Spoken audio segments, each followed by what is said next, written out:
Hi, good afternoon, everyone. You're very welcome to this afternoon's webinar, What Does a Climate Action Journey look like? My name is Kathleen O'Regan. I'm a Senior Executive in the Sustainability, Renewable Energy and Agri-Tech Department of Enterprise Ireland. This is the first webinar of a series of webinars that we're going to run over the next 8 weeks or so, and I'll provide details for those at the end. So the agenda today is that we're going to hear, first of all, from Mark Crystal, who is Divisional Manager of Food and Sustainability with Enterprise Ireland, of how sustainability and climate action are integral to the work that Enterprise Ireland does and how we actually support client companies. We will then hear from Paul Murphy, who's Climate Action Solutions Lead with Climate Action, on what does a climate action journey look like. And we then have a panel discussion with two companies, with Watershed Group, and it'll be Liz Waters. And the Watershed Group are a packaging-based company in Dublin. And then we'll hear from Simon Lynch of Wicklow Wolf Brewing. And we'll have time at the end then for questions and answers. So at any time during the presentations and discussion, please, put in your questions into the chat, and we'll hopefully have time at the end to address those. So, Mark, if I could ask you to turn on your camera and to join us, that'd be great. Thanks very much. Kathleen, thank you very much, and good afternoon, everybody. And delighted to join you for the first of the Green Transition webinar series that we're hosting. I think it's probably fair to say there is no more important topic for us in Enterprise Ireland at the moment than the whole sustainability and climate agenda with our client companies. And we are very keen to work with our clients, and indeed to support clients and other agencies to help to develop the important critical sustainability plans that we view as being so important to the future growth of Irish enterprise. Sustainability, it's a core pillar for Enterprise Ireland and a core pillar of our strategy. And we firmly believe that it's absolutely critical to the future growth and success of companies across all sectors. We are working very closely with our companies and very mindful of the very ambitious targets that government have set around the decarbonisation of Irish enterprise with a 35% reduction to be achieved by 2030. And there's a lot of work being done by our clients across, again, sectors to enable them and indeed ourselves to hit those really challenging targets. We know companies will invest an awful lot in sustainability and climate actions, and in Enterprise Ireland we have a very wide range of supports that I know we'll be sharing with people on this webinar and future webinars as to how they can use and avail of and utilise those supports, irrespective of what stage companies are at in terms of their climate and sustainability journey. But it's also very much around the opportunity as well. And I think a key part of this series is to highlight the opportunities that we see in sectors for companies, whether as part of the supply chain or in terms of leading roles they might play with our companies. But the climate and sustainability agenda, it's not just about carbon, even though those targets are very much at the forefront of our mind as set by government. It's also about biodiversity, about water quality, and indeed ensuring that we're developing innovative solutions across that can help to meet the sustainability challenge, not just for enterprise, but indeed for society. And of course, there's a huge export focus to this agenda as well. The capability that we're developing in Ireland in sustainability offers real potential in future markets. So I as I said, I'm delighted to open the first of this webinar series. We're really excited around it, and delighted so many companies could join us today. I'd like to thank everybody who's joined on the call, particularly to thank Paul, Liz and Simon for their contribution that they're going to make today, and indeed other clients I know who are lined up over future series and sessions that we plan to have. And indeed just to thank yourself and Ankush and the wider EI team for all your work as well in putting this together. So Kathleen, with those opening remarks, I'll hand back to you and you can take it from there. Thank you. Great. Thanks a million, Mark, for that. And look, without further ado, we'll kick off with what we're here to talk about, I suppose, is what is about developing the climate action roadmap. So I'd like to introduce you to Paul Murphy, who is Climate Action Solutions Lead with Climate Action. And Paul has many years' experience, working with companies of all sizes, from small to medium to large, in developing their carbon reduction roadmap and their sustainability roadmap, and actually in implementing those actions and those plans. So Paul, I'd like to hand over to you. Thank you. Thanks a million, Kathleen. Hello everyone, and I'm delighted to be here today. So what I'm going to do is give you an introduction into what a climate action journey looks like, and that journey, some might say it's different for every different type of business, or different scales of business. But at Climate Action, we actually believe that the way you approach climate action for any business should be the same, regardless of scale and regardless of industry. The way you approach it should be the exact same. So I'm going to share a presentation here, which hopefully you can all see now, which discusses that point. So when we talk about a climate action journey, one thing we always say is you must do it fast. So that fast piece has a number of connotations, but it's really down to the approach that you take, but also the speed at which you do it. Firstly, I'm just going to introduce myself and our team at Climate Action. So what do we do at Climate Action? We take the carbon out of business, if we put it simply. So we do that through taking an expert-led practical approach to reducing emissions, reducing costs, and improving overall ESG performance. So our team has a combined experience of over 100 years, specifically in business decarbonisation, and that's right across our team. All of our team have educational qualifications when it comes to energy or sustainability or ESG, but they also have experience as well working directly with businesses, helping them to decarbonize. Our team at the moment now is 16 of us who are working directly in helping companies to decarbonize, and there's 18 of us altogether if you include our board management team. Some of our clients to date. So as Kathleen said, we work with companies from micro to mega scale. So everything you can think of right across industry.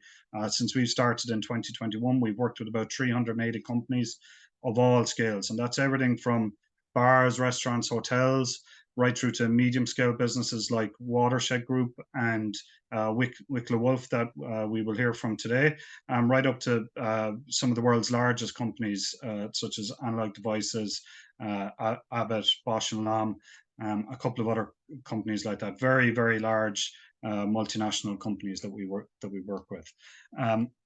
And the thing about that is, even though our customers are right across industry and right across the scales of businesses, how we actually approach decarbonising those businesses is exactly the same. So why would businesses want to decarbonise in the first place? Well, the world is increasingly recognising the urgent need to decarbonise and tackle climate change. And we talk about promoting sustainability, but at Climate Action, we actually don't like to use the word sustainability at all, because sustainability to us isn't, I suppose it's becoming a little meaningless over time. We like to talk about action.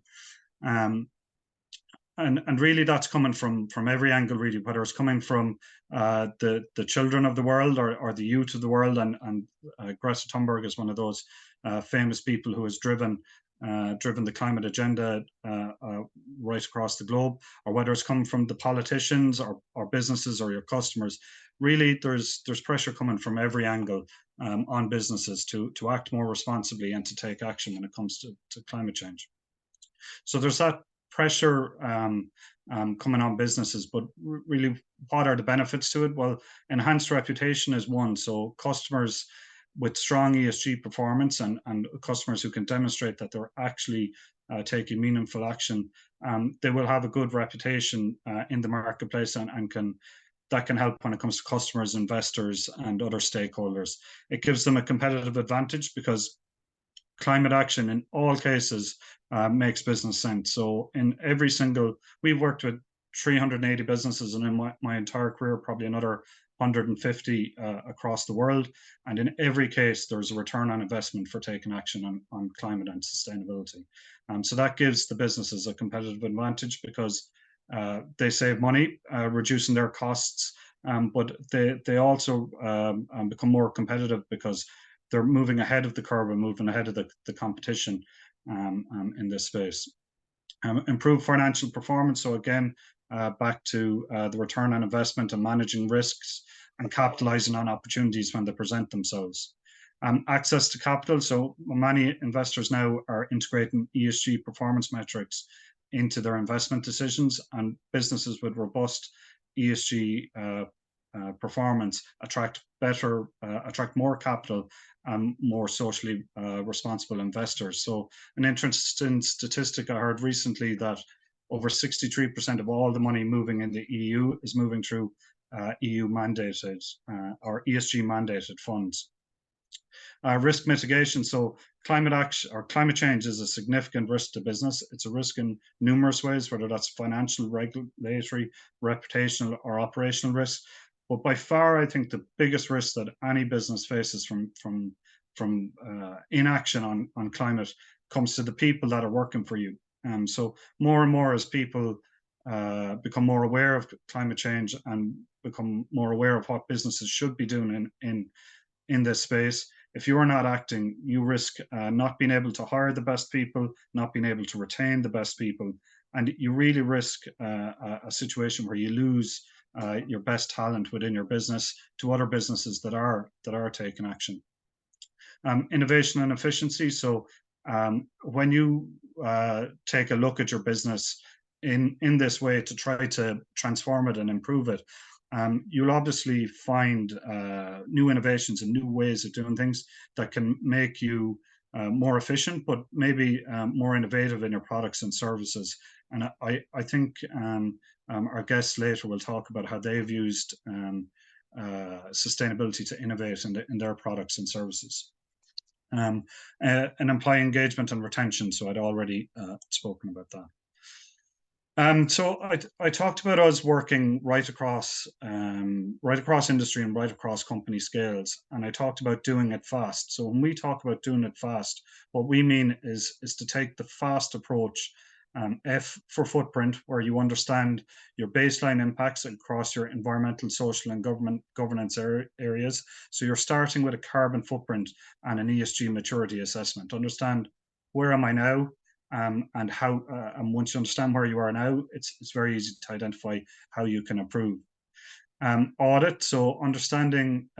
Once you understand your baseline impacts, you can undertake assessments across your facilities, whether that's energy or environmental type of audits on the facilities, or looking at your actual footprint calculations and your ESG maturity assessment and say, well, what are the opportunities to improve based on what we understand about our baseline, and developing a detailed list of opportunities across multiple different areas. So Mark talked about climate action only being part of the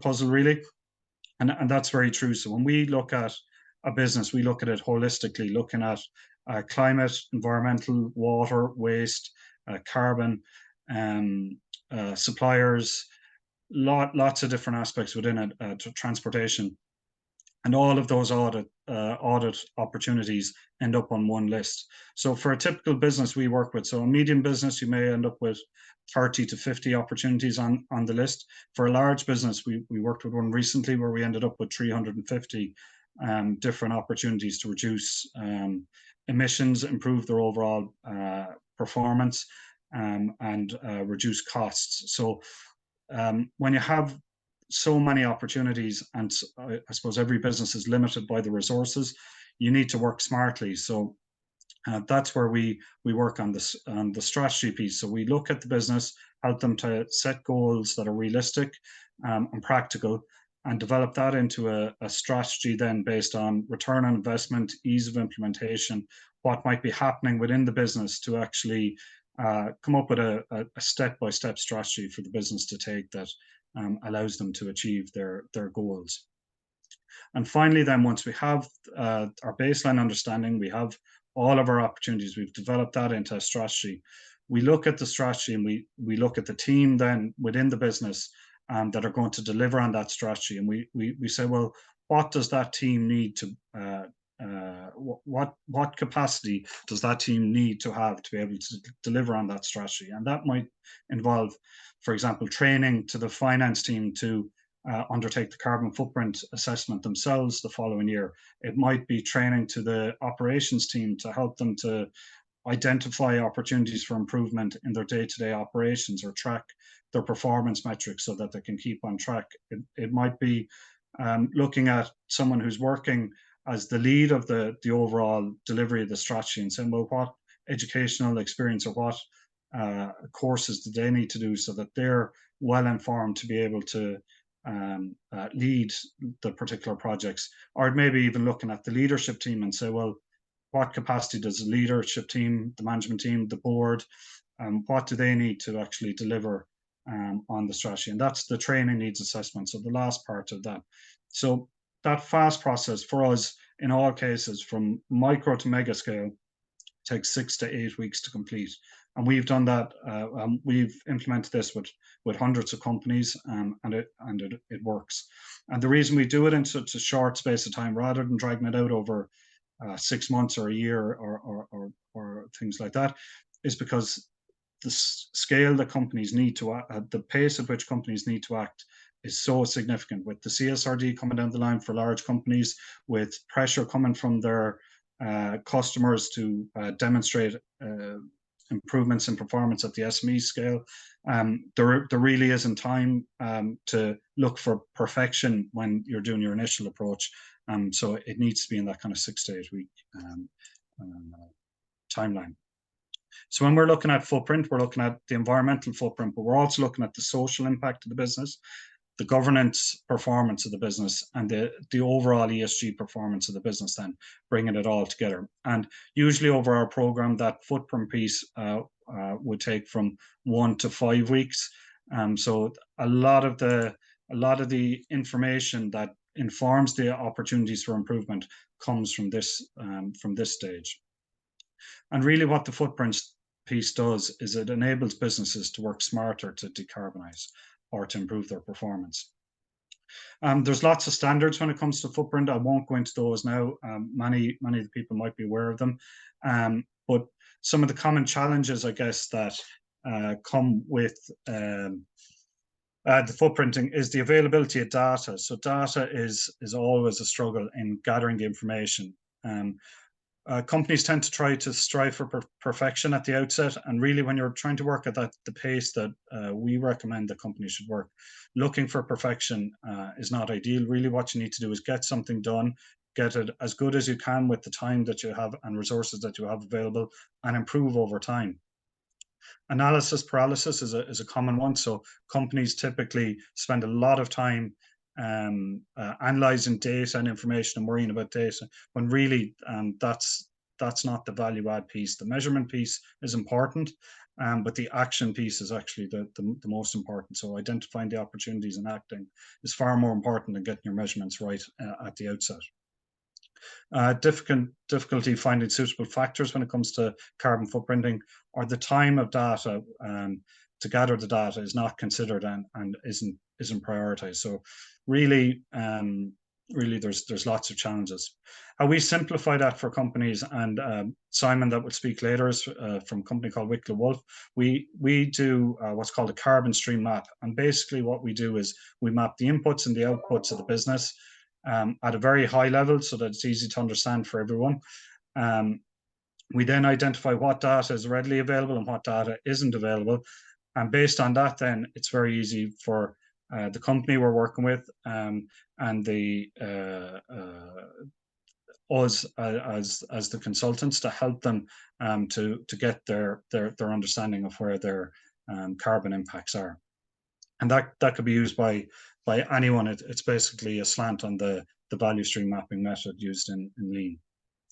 For audits, there's multiple different ways you can look at an audit. When we work on an audit, we work across multiple different areas because our team is multidisciplinary, but that can be across energy, environmental, social, the governance, or suppliers, and finding the opportunities across all of those. I won't go into this in detail, but the energy audit, there's a number of different aspects to an energy audit. There's multiple different requirements within it, but some of the common challenges we see when people and companies work on energy audits is they focus on the silver bullet project. So every company wants to put solar on their business, solar PV on their business. Every company wants the latest in technology and capital projects. But sometimes the projects that actually deliver the most value are the operational excellence projects, the ones that maybe don't involve changing any technology, no investment really, but just an investment of time. And that's a common challenge in business, and getting them to see that. And a lack of detailed financial analysis as well. So if you haven't quantified the potential opportunities and potential costs at the outset, it's very hard to make informed decisions later on what you should be doing. So we like to ensure we have full energy savings or carbon savings or water savings calcs coupled with investment estimates that the company can clearly see the return on investment. An environmental audit then as well. So again, there's environmental audits are quite complex, and when you think about water and waste in manufacturing companies in particular, they're inherently process related. So unless the auditors understand the process, it's going to be very hard for them to find the right water and waste opportunities. A lot of companies have done a lot on environment anyway from a compliance perspective, and sometimes when you're auditing looking for opportunities, you forget what you've done already and you don't leverage what you've already done from a regulatory perspective. And there's always then a focus on small opportunities. From the social and governance audit, there can be a lot of time spent on immaterial issues. So spending time on things that don't really matter or may not have a big impact, that's a common challenge.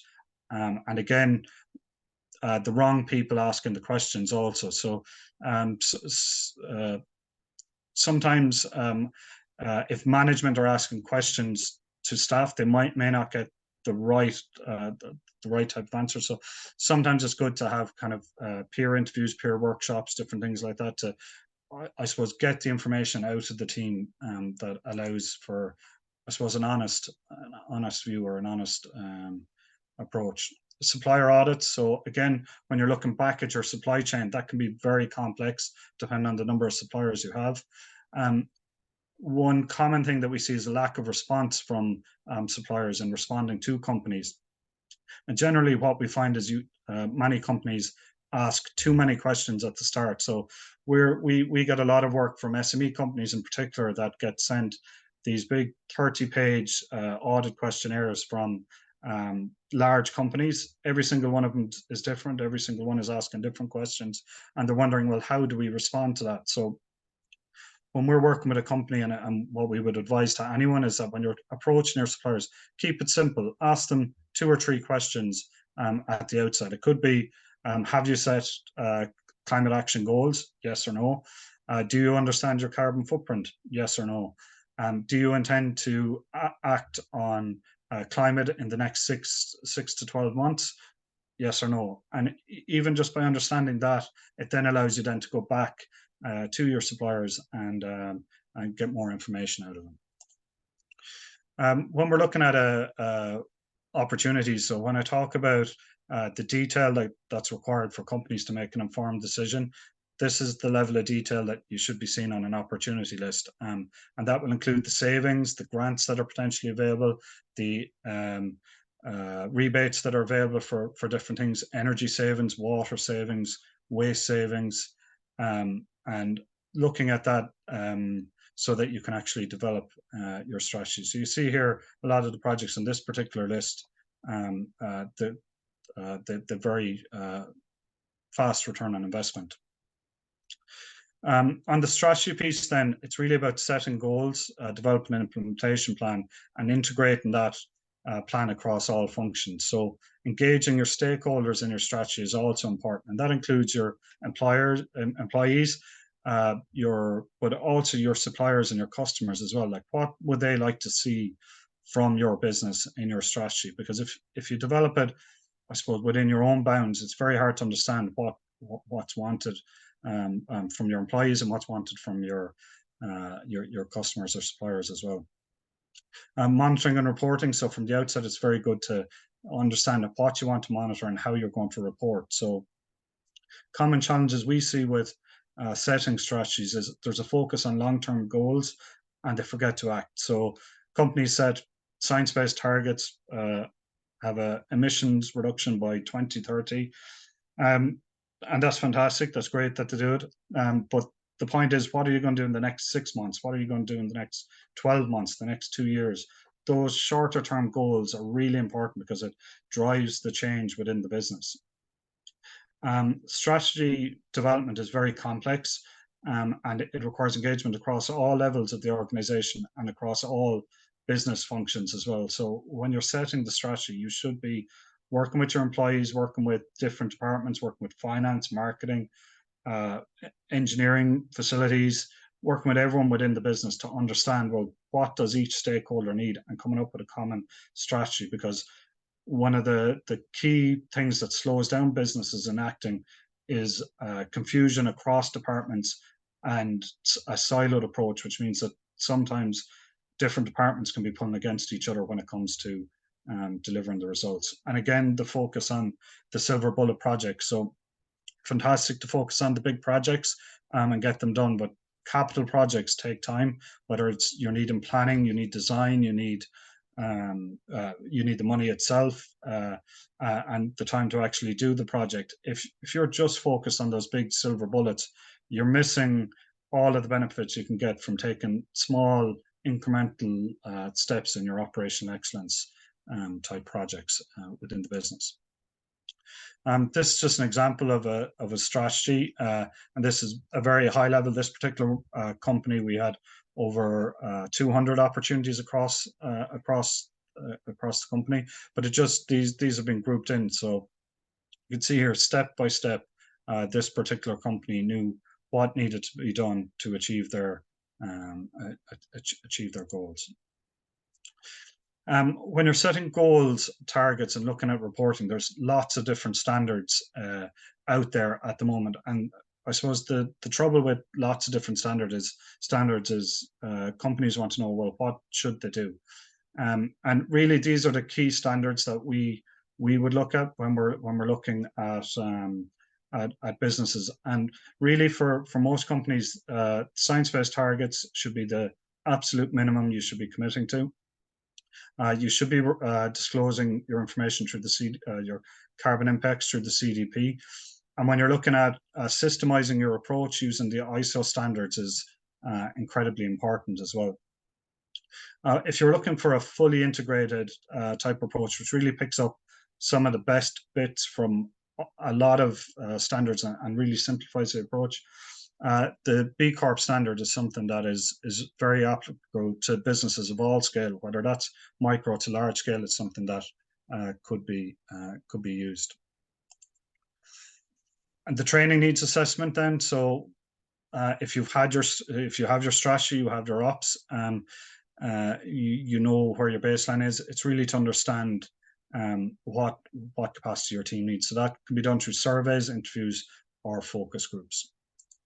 So just to sum it all up then, because I'm gone a little over time, it's do it fast, engage with your team, act fast. So the act piece is very important. So if you're spending all your time measuring, all your time developing strategies, looking at monitoring or reporting and different things like that, and you're not taking actions, it's going to be very difficult to achieve your goals.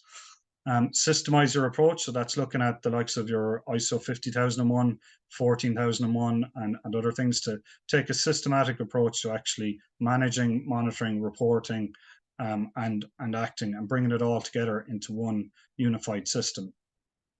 Report on your progress and do that on an annual basis. So reporting, I suppose, keeps us all honest, but keeps us all moving in the right direction, because if you're reporting good information every year, it motivates your team, it motivates your suppliers and your customers, but it also motivates your competitors as well. So if your direct competitor sees how well you're doing when it comes to this, you'll see they'll probably start to act quicker as well. And really, we need to accelerate action. And if you do that, if you do that every year, engage, act, systemize, and report, just keep repeating it over and over again and continuously improve. So, as I said, we've worked with 380 different companies across all industries, and we did some analysis on it, which might be very interesting to some people that are on here. And what we could see is that based on most of the common opportunities that you'd see across businesses of all scales, they could be grouped into categories such as LED lights, compressed air leaks, operational excellence type projects could account for a 15% reduction, HVAC systems optimization, heating system decarbonizations, looking at water-cooled chillers as opposed to air-cooled chillers in a lot of places, and solar PV. So when all those opportunities are grouped across companies, typical manufacturing company, it's very clear to see that you could reduce your emissions by over 59%, and that's with off-the-shelf, easy to complete projects that don't require a significant amount of expertise or capital to deliver. And as I said, always there's a return on investment for this, so that we typically see a return on investment of less than 5 years for a full strategy achieving science-based targets. And that's without grants. When you include the grants that are available from the government agencies, that can be closer to 3 years.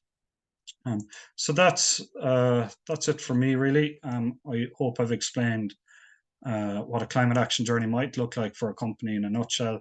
And if anyone has any questions, we'll take them at the end, I think.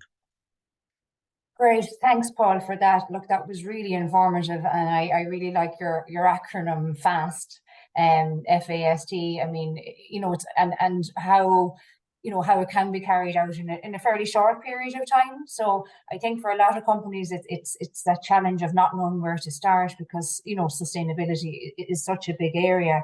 But concentrating on those 4 areas, which is like the footprint, the audit, the strategy, and the training. So the footprint in terms of figuring out where you are now, because a lot of companies will actually have carried out activities, whether it be around the environmental, the social, or the governance, but it might be ad hoc, so they mightn't have the data to kind of show what they've done. So it's actually understand your baseline, then to identify what the opportunities are to reduce your emissions, for example, or what and what will they cost, what will be the emissions reduction, and then to actually build it into your business strategy. So it shouldn't just be kind of like an add-on in terms of environmental sustainability. It's built into your business strategy, because it will apply to every business function and role in the organization, from procurement to HR to finance, to not just kind of operations and technical and production. And then it's about really embedding the capabilities within the company, rather than kind of and that's how I suppose how Enterprise Ireland supports work. It's about learning as much as you can during the project, so you're embedding those capabilities within companies. And I think for a lot of companies, I suppose maybe manufacturing companies that have high energy costs or high energy usage, energy is the first place to start, and to do an energy audit and to understand your carbon footprint, and to develop out that carbon reduction roadmap. But for a lot of other companies, maybe say professional services companies that don't use a lot of energy, the starting point is the broader ESG, and looking at that. So there's different starting points for different places, for different sectors and different size companies. But it really is about starting, looking at where you are at now. So look, thanks very much for that. I'd just like to remind our attendees, look, if you have any questions, just to put them into the Q&A, and we'll hopefully be able to come to them at the end. And look, we're going to have a panel discussion now that Paul is going to facilitate with two companies that we're delighted that were able to join us today. So we've Simon Lynch here from Wicklow Wolf. So Simon, thank you for joining us, and Liz Waters from Watershed Group. So look, Paul, I'm going to hand over to you now, so to follow on, and look, we'll come back then for the Q&A. So thank you. Perfect. With us today, we have Liz and Simon. So Liz is from Watershed Group and Simon from Wicklow Wolf. So maybe Liz and Simon, if you wanted to give a quick introduction to yourselves, just firstly. Okay, well, I'm Liz Waters. I'm the CEO of the Watershed Group. We're a print packaging company headquarters in Dublin. We've multi-sites in Ireland, and we've sites internationally across Europe, in Poland and Germany. So we work with a lot of companies. I suppose there's a kind of an obvious link between packaging and the environment, because there's been a huge amount of focus on the packaging industry. A lot of it, over the years, quite negative. So there is obviously an imperative on the packaging industry to get started to look at this. We started a number of years ago, so we can discuss that journey whenever you'd like to ask the questions. I'm sure Simon would like to introduce himself. And Simon? Simon Lynch, Director of Sustainability and co-founder of Wicklow Wolf. At Wicklow Wolf, we produce premium beers and try and use the ingredients that we have on our own doorstep as much as possible. From the time we started the company, our ethos was to do it in a sustainable way. In fact, our mission statement is to brew exceptional beers in a sustainable way, and that's our mission. Great. And that brings me on to my first question. So I've worked with both of you, and one thing that always strikes me when we start working with a company is why did they start? Why did they act? Because there's so many companies not acting. So maybe you first, Simon. Why have you started to take action when it comes to climate and sustainability? Well, Paul, I guess I'm very fortunate to have met a business partner I did meet, because himself and myself share the same passion for the environment. All of our activities were outdoors. Everything we like to do is based on the environment. We grow our own vegetables, we rear our own food, keep bees. So from the very start, from the very inception of Wicklow Wolf, it was our ambition to brew beers in the most sustainable way that we possibly could. I guess we also went to the we did a lot of market research when we started, and this bore that out. Consumers wanted to drink beer that was made in a way that had least impact on the environment. And for the customers and ourselves, it was about guilt-free drinking. Also compliance. I mean, compliance is the sharp end of environmental decisions. We want to always move ahead. We want to always be moving ahead of the legislation. What legislation comes down the line? And to your point, Paul, move as fast as we can. And again, we're really, really fortunate with the staff that we have. They're so passionate about what we're trying to do. Each one of them has a role, and they all fulfill it to the best of their ability. In fact, I think that's a large reason why there's a lot of people that want to come work for Wicklow Wolf, because they understand what we're trying to do, and they want to be a part of our team.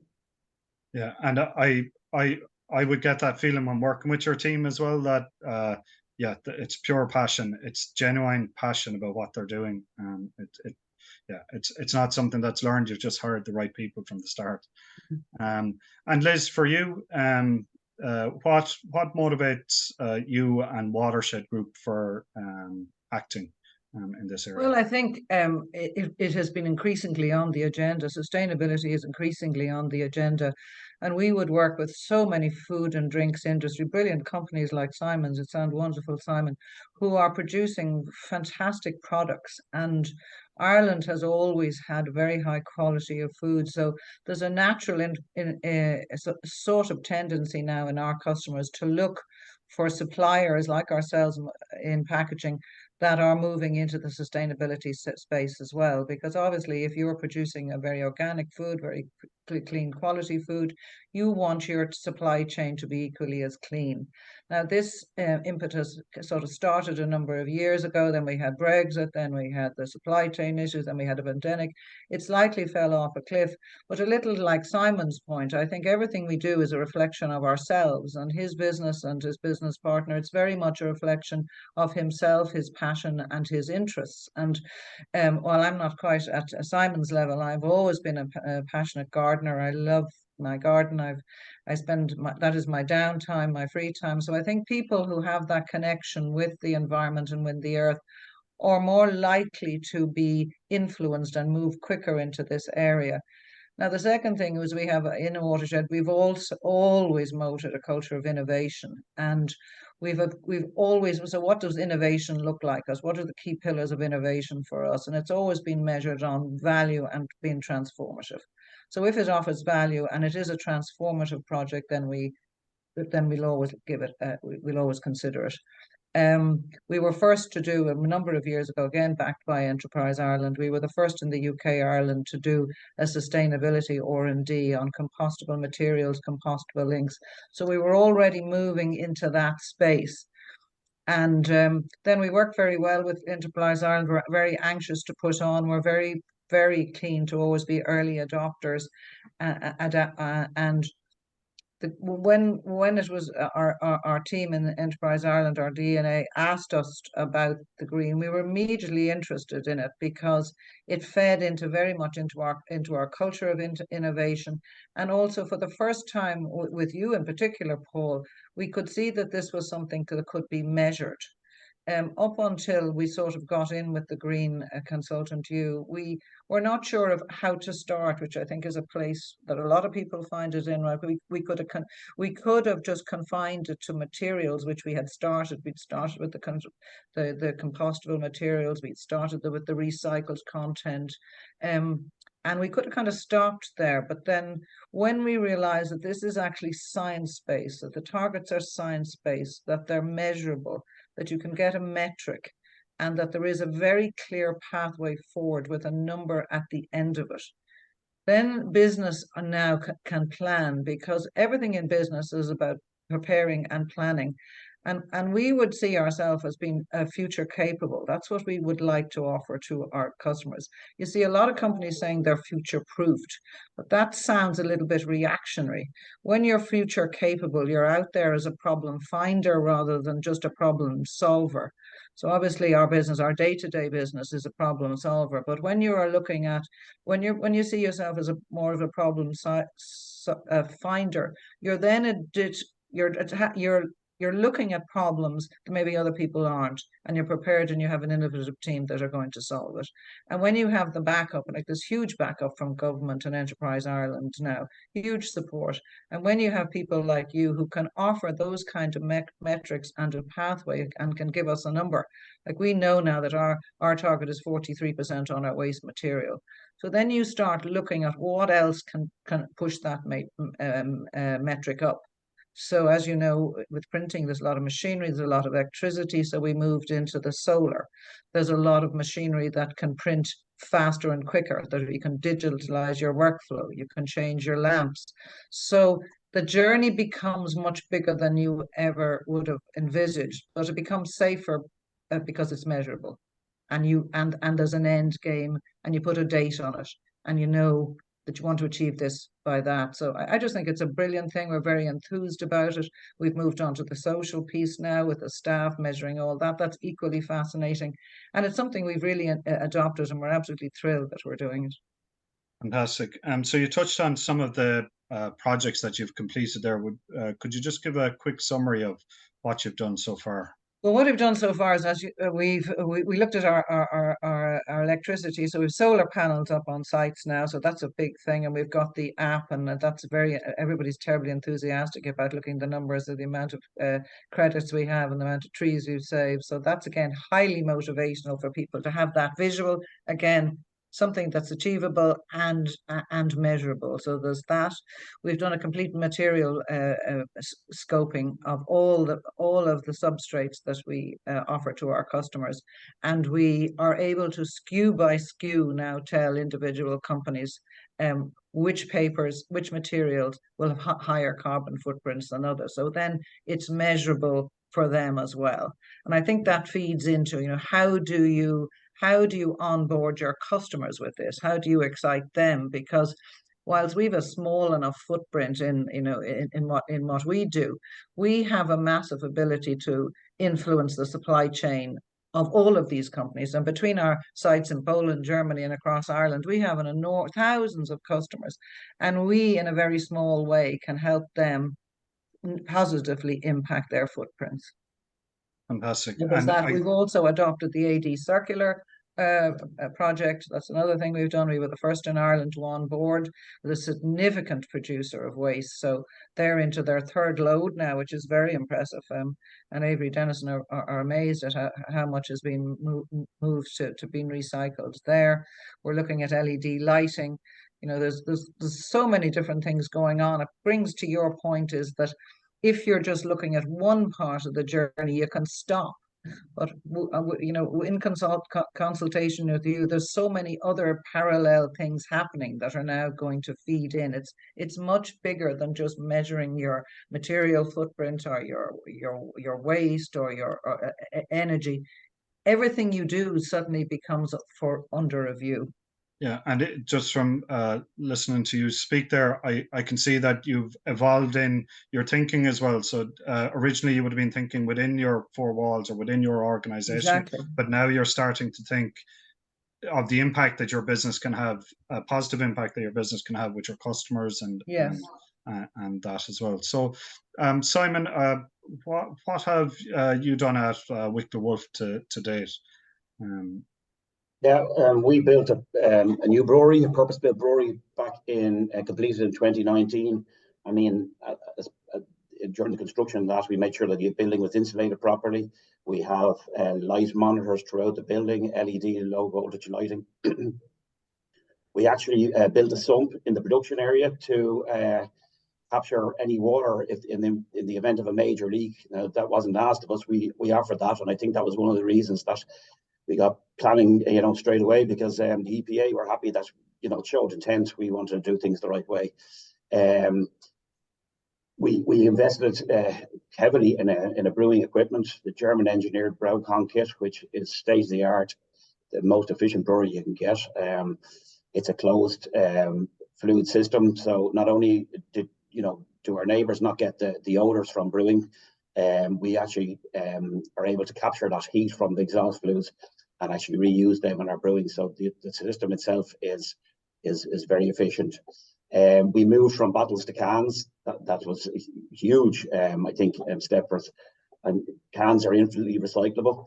In terms of weight, a 440 ml can is 17 grams. A 330 ml bottle is 256 grams. So huge saving. And in terms of capacity on pallets, you know, we can get 24 cans of 40 ml on a pallet, whereas we could only get 72 24 cans 330 on a pallet.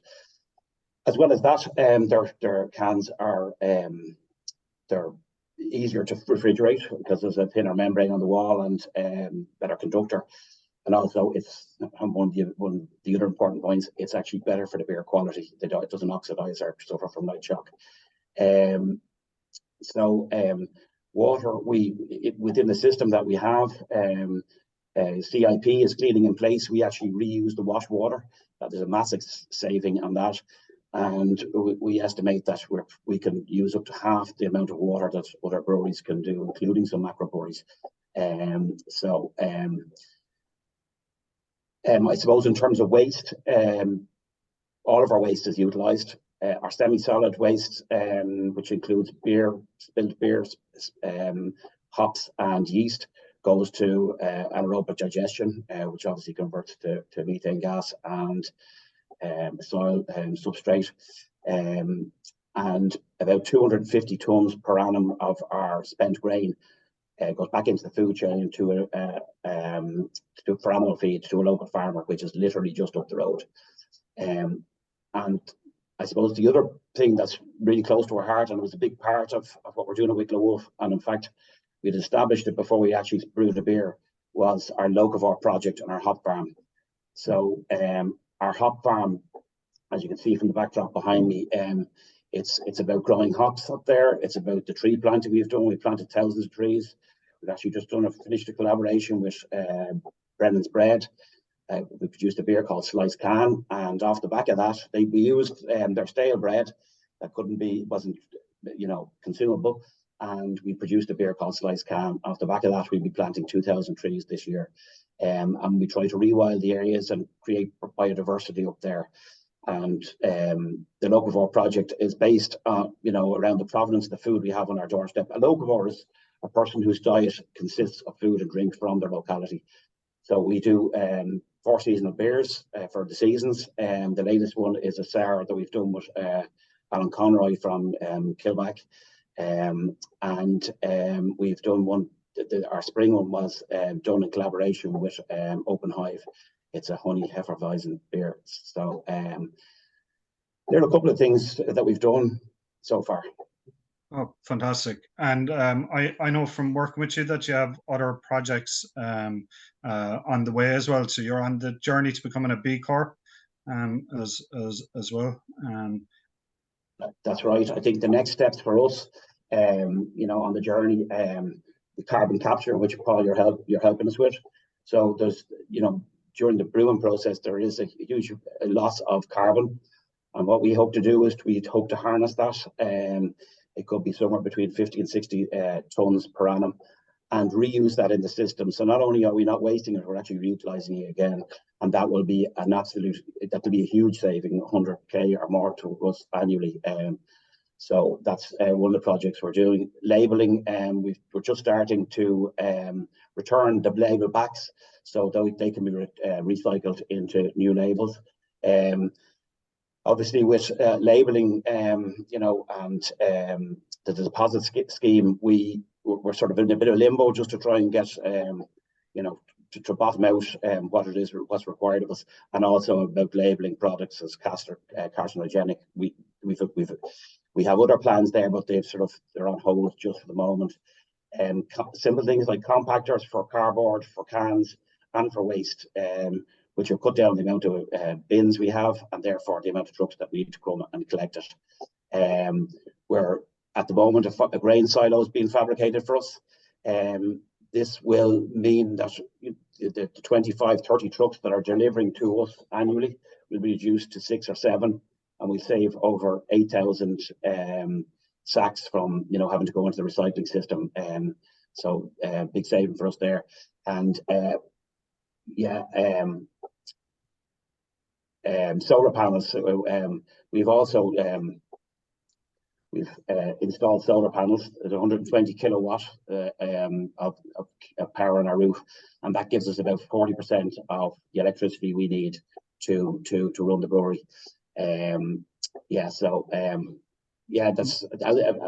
the emissions as well. Paul, you're helping us with mapping our emissions, and therefore for us to be able to determine our carbon footprint, which will be really helpful for us to move forward even further. Yeah, and going forward, you're even considering being one of the first breweries in Ireland to put the carbon footprint of your beers freely available to your customers as well, depending on the type of beer and different things like that as well. So right, style by style, yeah, absolutely. Style by style, and you can do that because you've done so much hard work over the years. You have the confidence to say, well, we know we're better than everyone else. We don't mind putting it up there. Absolutely, and it goes back to our initial aim and mission, which is to to provide people with a premium product and experience that they can enjoy in a guilt-free way. Fantastic. And Liz, you have a lot of projects coming down the line as well. What are those?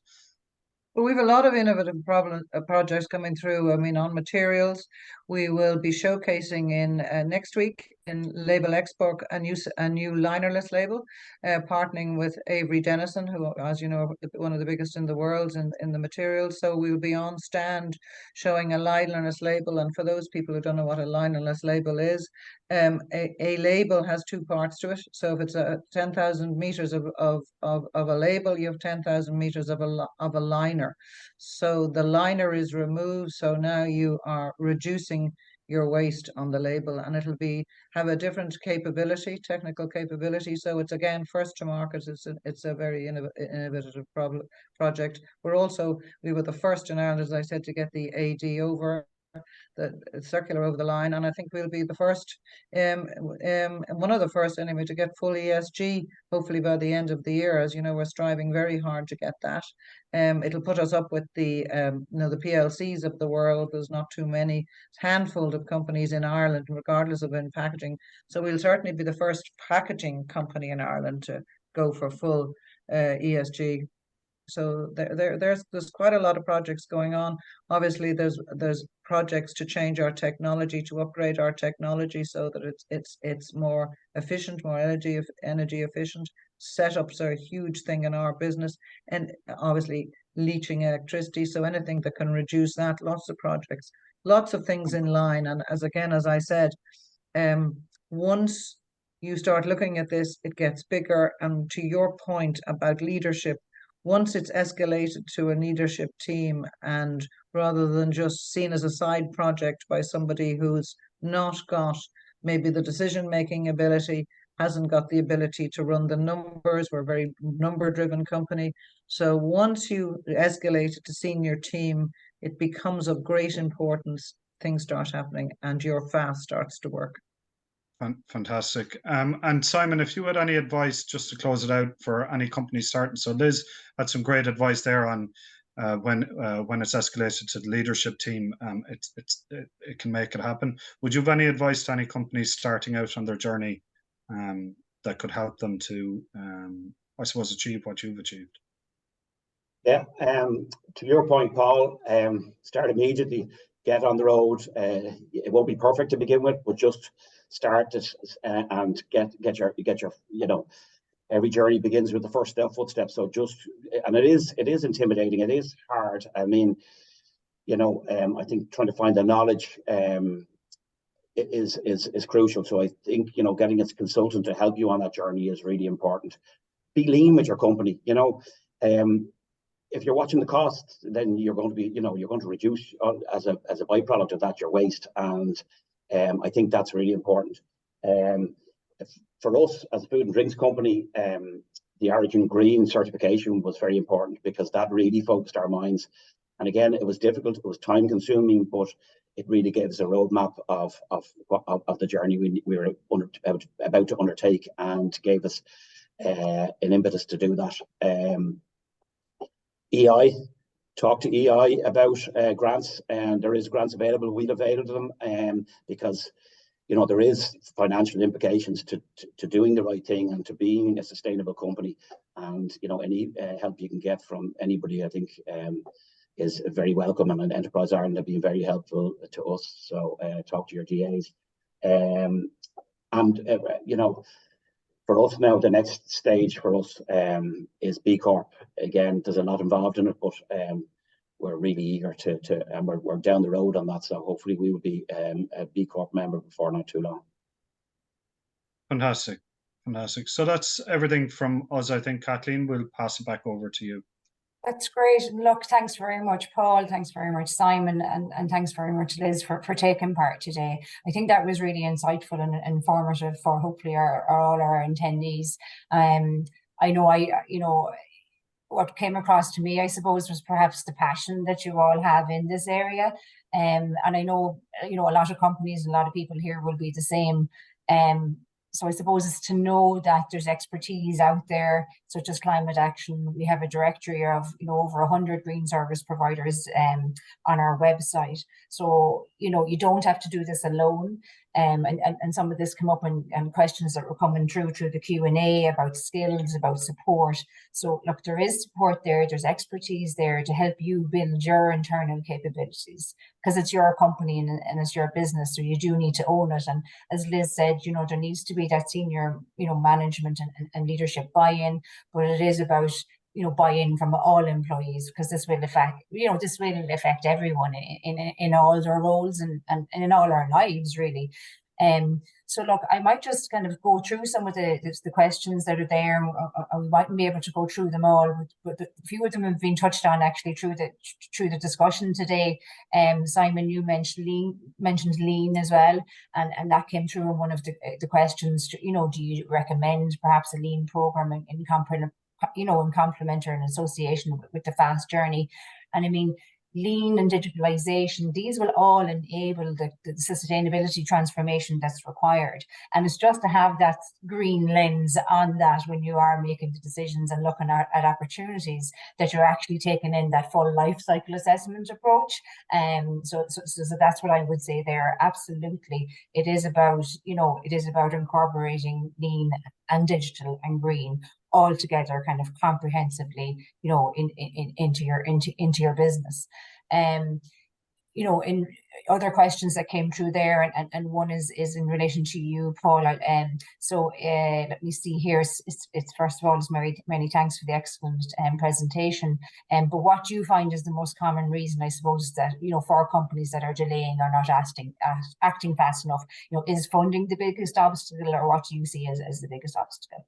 I suppose any company that we work with, they have started acting, and generally when they start, they move fairly fast. So they do start to do projects, they do start to make an impact, but the companies that maybe that aren't working with us or aren't working with other companies, I think the reason is they don't have an understanding of what they need to do. And it can be paralyzing in a way, because it can be so complex when you look at the sustainability or ESG or carbon piece, that they just make a big job out of it in their head, and just don't act as a result of that. So it's kind of a paralysis because of the complexity of it, and that's why when I'm talking about it, we try to simplify it with the FAST program. This is simple, it's easy, it takes 6 to 8 weeks. No matter what company you work with, the same approach, whether it's us or whether it's another consultancy, they will do the exact same thing. They'll set a baseline, they look for opportunities, they'll develop a strategy, and they look at how they can build capacity within the team. It's very simple and very easy to start to act. And it's really to get that message out to people that it's not as hard as everyone thinks it is. It might be hard acting in the future, but starting is easy. And that can be, with an energy audit, understanding, what are the opportunities for emissions reduction. It can, there can be costs involved, but it can also be cost savings. And I think the examples that both Simon and Liz gave were excellent in two completely different, sectors and companies. And what some of those are opportunities that we're seeing coming up again. And Paul, you gave a few examples as well of the most common ones. And I'm always surprised to see the leaks in the compressor, but that comes up again and again. In terms of the energy that's wasted there and the savings that can be made, and there's others, but there's a lot of low-hanging fruit there as well. And even the LED lights. So when I exclusively worked with large industry, we used to joke that we don't even look at lights because it's small, it doesn't matter, and most companies will have changed them. But when we start working with the SME sector, it's amazing the amount of companies that still haven't changed their LED lights. It's such a simple, easy project to do that has very little impact. And the thing is, most of the SEI grants or different things like that, they won't give you grants if you haven't done your lights, because it shows you're not. And even that, some of those activities and, the low-hanging fruit can help to actually, encourage people to move on, to get more opportunities. So once you see the savings that you've made from those, it kind of, it starts you on that journey. And it definitely is a journey. And I suppose it's for everyone to know that whether you're an Enterprise Ireland client or a local enterprise office client or an Ross company or an IDA company, there's supports there to help you. So it's kind of to reach out, to your development advisor, reach out to the green team and just find out a bit more about those supports.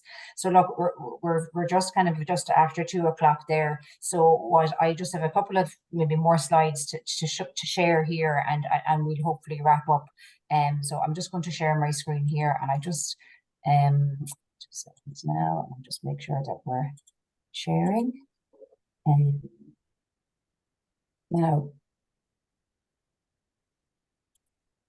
I suppose, look, before we wrap up, I'd just like to, thank everyone, first of all, for obviously attending, and a big thank you to our participants here today.